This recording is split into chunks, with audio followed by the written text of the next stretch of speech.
हम तब पहले ही से उ लोगन से अपन रिश्ता नाता खत्म कर ले। अब हम तोहरों के समझावत हैं कि तू उ लोगन के भूल जा। जब उ लोगन के अपना बेटी से कोनो मतलब नहीं रखे के बा तो तोहरों के कोनो जरूरत नहीं है उ लोगन से मतलब रखे के।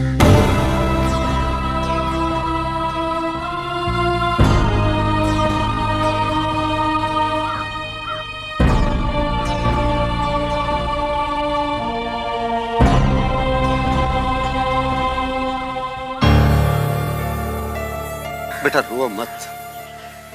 अरे दीपक ये सब गुस्सा में कह ले बा बेटा।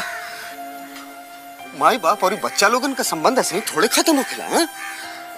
देखा अब मास्टर जी के अपन ऑपरेशन जल्दीबाजी में कराए के पड़ल होगी, न तो खबर तो जरूर करतन हल ना। हाँ? अब कहा भाई तू माई के ना जा सकिलू तो हम चल जाए और जाकर के उनका हाल चाल लेकर के आए। हाँ हाँ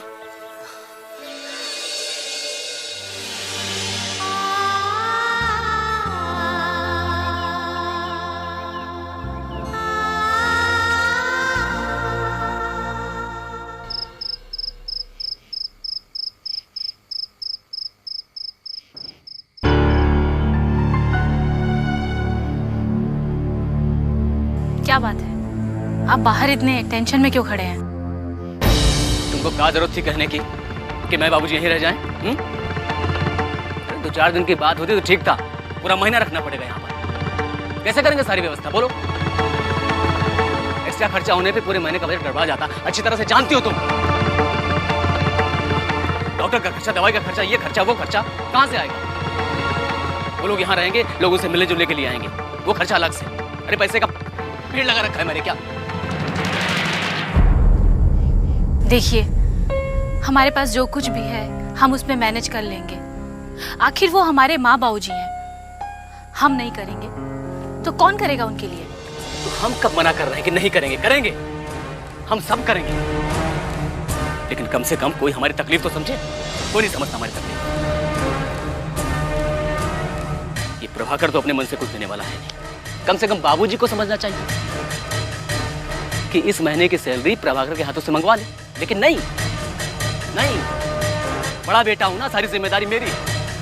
मैं ही सारी जिम्मेदारी पूरी करूं, चाहे जीऊं चाहे मरूं, किसी को कोई फर्क नहीं पड़ता, कोई फर्क नहीं पड़ता।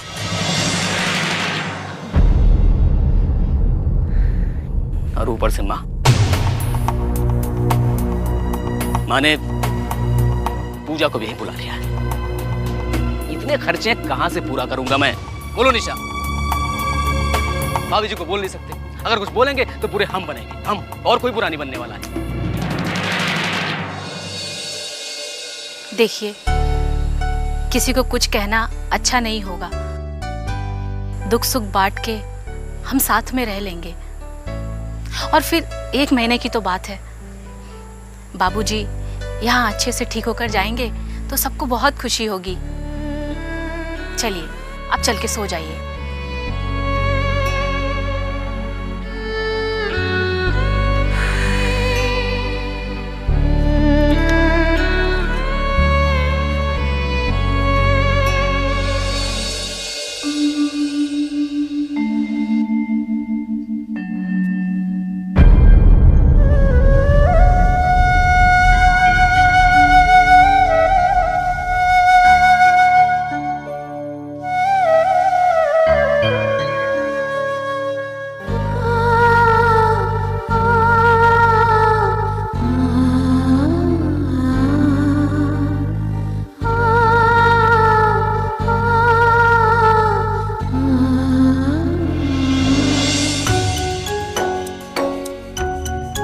पगली, अरे हम ठीक हैं, एकदम तंदुरुस्त। बिटिया, वैसे गांव में कोनो दिक्कत तो ना भैल रहे ना? नहीं माई। मुन्ना बहू कैसन हवन? ठीक हवन।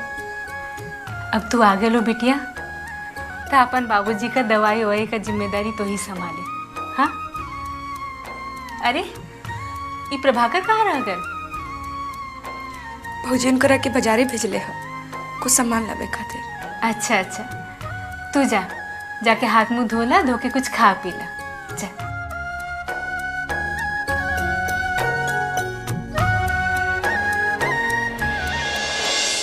खुश रहा खुश रहा। समधी जी प्रणाम। प्रणाम प्रणाम समधी जी। बैठिए। आप समधी जी अचानक एजा कहीं आरती के लेके? अरे नहीं भाई, हम तो आपके ऑपरेशन भइले के खबर सुन के भागत भागत चल आवत है।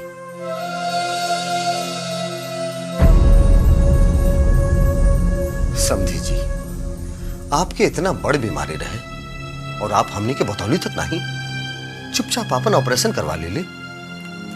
आप लोग हमनी के इतना गैर समझेली कि अपन दुख सुख में शामिल तक नहीं कर सकेली। अरे नहीं समधी जी, सुख दुख में आप लोग के शामिल नहीं करब तो केकरा के करो। खुद हमरा के हमार बीमारी और ऑपरेशन के जानकारी नहीं रहे। डॉक्टर के जांच कराए का बहाना कई के बेंगलुरु ले गए और ऑपरेशन करा दिलन। दरअसल डॉक्टर के कहला पे हमने ये बात हर केहू से छिपा के रख ले रही, ताकि केहू से इनकरा के पता न चल जाए। अरे नहीं, एकदम ठीक कहली। न तो समधी जी अपन बीमारी की चिंता कई कई के और बीमार हो जैतन। और हमरा के बार बार इनकर ध्यान रखे के खातिर एजा आए के पड़त।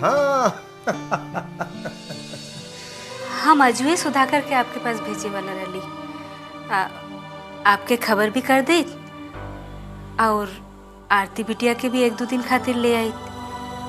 आरती बिटिया अपन बाबूजी से भी मिल ले। ऐसे आरती बिटिया कैसन हो?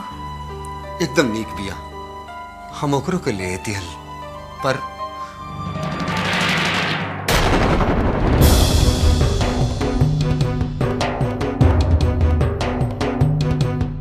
हर बाबूजी आपन ऑपरेशन करवैले हवन।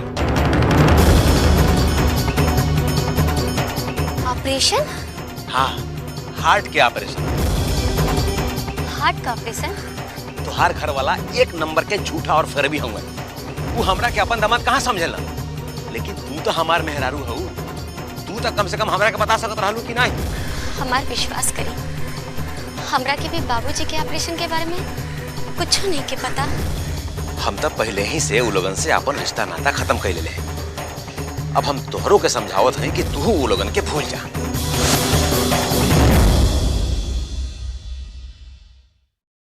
कहाँ खो गई समधी जी? अरे कुछ नहीं, आरती बिटिया के आपके ऑपरेशन के बारे में मालूम बा। आपके प्रणाम कहले बिया, हिदायत देले बिया कि आप अपन तबीयत के पूरा ध्यान रखी। सच कहें समधी जी, हमरा के आरती बेटी की बहुत चिंता सतावेला, बहुत चिंता सतावेला। ही लाचार बाप चाह के भी अपन बेटी खातिर कुछ नहीं कर पा रहे बा, कुछ नहीं कर पा रहे बा। होकर इलाज के जगह हम आपन इलाज। अरे समधी जी, आप काहे इतना परेशान होते? ये समय ज्यादा चिंता करल आपके स्वास्थ्य खातिर ठीक ना होई। समधी जी ठीक कहत हुआ, पहले आप अच्छी तरह से ठीक हो जाएं, उसके बाद आरती का भी इलाज हो जाए। अरे बिल्कुल हो जाए भाई, हम है ना, हम ठान ले हैं कि बहू के इलाज बढ़िया से कराएं। अरे मेहनत करा, पैसा कमाई। अब कोनो बीमारी में रुपया पैसा तो खर्चा होखेला ना। अपन ऑपरेशन के ही देख ली, 2-4 लाख तो खर्चा भले ही होगी ना। अरे नहीं समधी जी, इनकर ऑपरेशन में 1 रुपया खर्चा नहीं भैलो। हाँ? दरअसल इनकर एगो शिष्य बा सम्राट, ऑपरेशन का सगरो व्यवस्था उहे कैले हो। सम्राट? हाँ, हम बचपन में ओकरा के पढ़ौले रहली।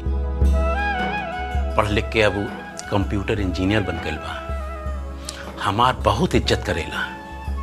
हाँ, वही इनकर ऑपरेशन बंगलौर में एगो चैरिटी अस्पताल से करवैले बा। ओकर बड़ा एहसान हो हमनी पे।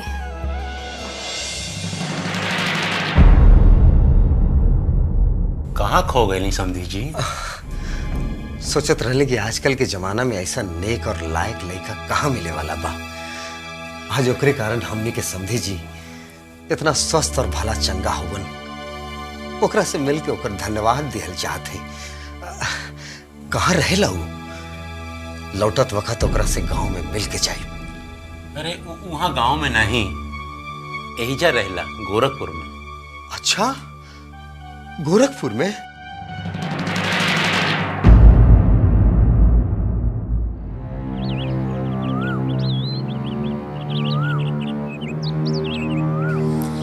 मास्टर जी के ऑपरेशन बढ़िया से हो गई, ये नेक भाई। उन लोग की नजर में हमारे सम्राट की इमेज और बढ़ गई लोग।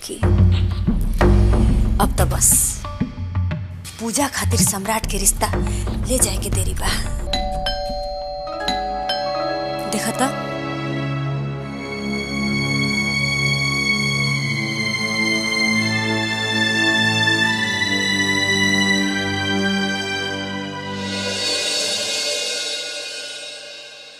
जी आप? हमार नाम राजकुमार है। हम खैरा गांव से आयल हैं। हमरा के सम्राट बेटा से मिले के बा। क्या है बेटी? केहू राजकुमार जी बाड़न, सम्राट से मिले खातिर आइल बाड़न। अंदर ले आवा। आई।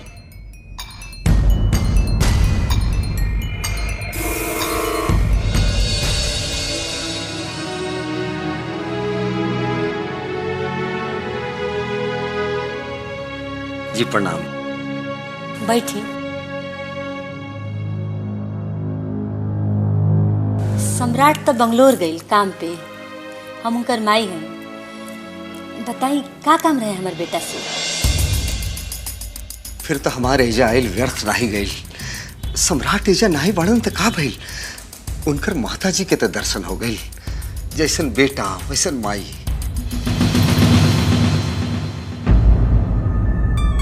हम कुछ समझनी ना, पहले आप अपन पूरा परिचय दी। हम राजकुमार हैं। आपके बेटा सम्राट जी अभी अभी युवराजपुर गांव के मास्टर मनोहर जी के ऑपरेशन करवेले हवन चैरिटी से। हम उनकर समधी हैं। मास्टर जी के बड़ बेटी हमार पतोहू बिया।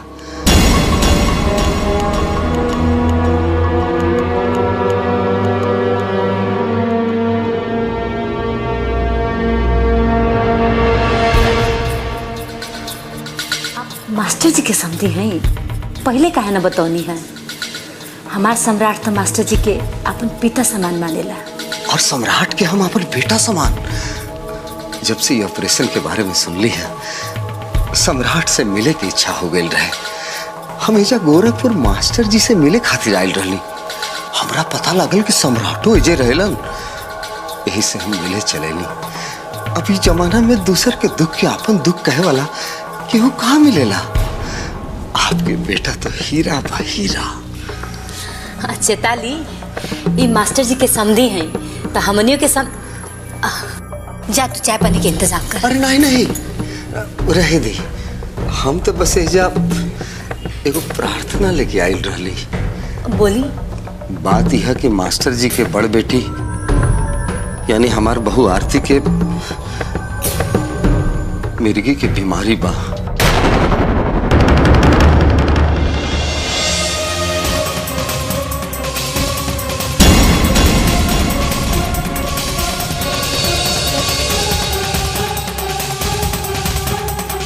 हम चाहते हैं कि जौना तरह से मास्टर जी के चैरिटी से मुफ्त में इलाज भइल बा, हमार बहू के भी इलाज हो जाए। बेचारी बहुत दुख झेलत बिया। हम आप लोग के एहसान जिंदगी भर ना भूलब। अरे आप एहसान वहसान के बात छोड़ी, मास्टर जी के परिवार खातिर तो हम हमेशा मदद खातिर तैयार बनी।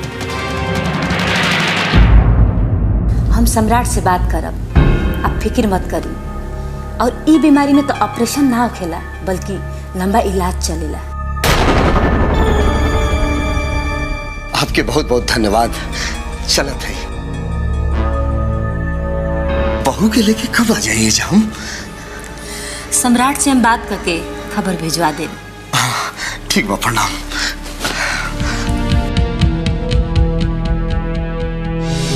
मम्मी, मास्टर जी की बड़ बेटी के मिर्गी की बीमारी पा, कहीं छुटकियों के भी। मम्मी, ये सब बात जनला के बाद भी तू सम्राट के ब्याह पूजा से करे के जिद करबू? नहीं मम्मी, ये बिया कराए के जिद आप छोड़ दी। आखिर देखल मक्खी ना ही निकल जाला। कहीं ये बिया के बाद हमार भाई सम्राट के भविष्य ना खराब हो जाए। भविष्य सम्राट के ना बल्कि मास्टर के पूरा परिवार के खराब होखे वाला बा। और ये कोनो जरूरी नहीं है कि बड़की के मिर्गी के बीमारी बा तो छोटकी के भी होखे। लेकिन मम्मी, एक बार पता लगा ले में का हर्ज बा? हर्ज बा। अब हमरा सब्र नहीं खे। तू फोन करके दामाद जी के यहाँ बुला ला और उनकरा संगे सम्राट के रिश्ता लेके मास्टर जी के घरे जाए के तैयारी करा। और संयोग से वो लोग गोरखेपुर में बा। हमने चाहे मम्मी, रिश्ता खातिर ता आपके जाए के चाहिए। हम जैसन कहा तनी वैसा ही करा। और वहाँ जाके कैसे और का बात करे के बा हम बता दे। जा।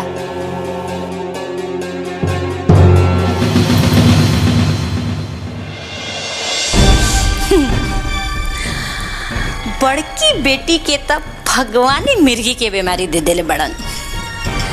छोटकी बेटी के हम बीमारी दे, दुख के, दर्द के और तड़प के। युवराजपुर गांव के मास्टर मनोहर के बिटिया पूजा। गांव के मास्टर के बिटिया? मम्मी जी, अपन सम्राट कंप्यूटर इंजीनियर बा, ओकरा खातिर शहर के कोनो पढ़ा लिखा लड़की। हम आपसे सलाह नहीं मांगत। मास्टर जी गोरखपुर में ही अपन बड़ बेटा सुधाकर के यहाँ आइल बनी। आप दोनों के काल भोरे वहाँ जाए के बा। पर मम्मी जी, आप हमनी से बड़ हैं, रिश्ता लेके तो आपके जाए के चाहिए। हमहू चली थी, पर ऑफिस में काल एगो पार्टी आवेली बिया और ओकरा संगे हमार जरूरी मीटिंग बा। और ये रिश्ता के हम जल्द से जल्द तय कर लिहल चाहतनी।